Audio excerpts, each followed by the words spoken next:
Greetings, fellow explorers. I have traveled to the Philippines and various other Southeast Asian nations many times. Each country has unique and ever-changing requirements to enter their countries. Have you heard about the latest travel registration requirements for expats in the Philippines in 2024? If not, you're in the right place. Introducing the 2024 Philippines travel registration process for expats. This is essential information that all expats should be aware of to ensure a smooth travel experience. Now let's dive into the complexities and changes in the travel registration process.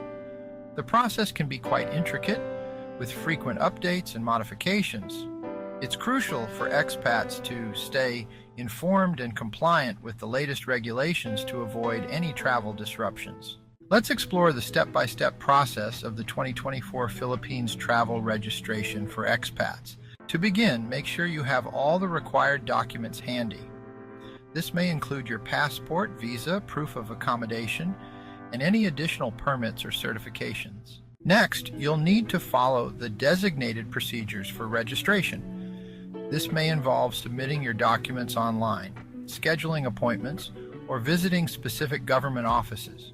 Be prepared for possible delays and ensure you allocate enough time for the registration process. Stay updated on any recent updates or changes in the travel registration system.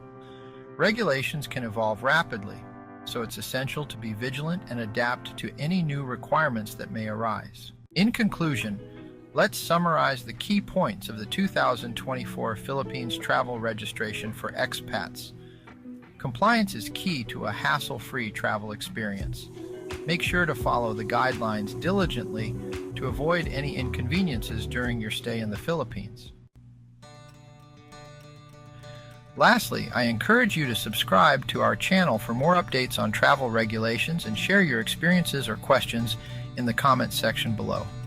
Your feedback is valuable, and we're here to help you navigate through the travel process smoothly. That's a wrap for today.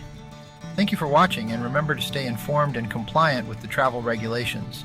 See you in the next video.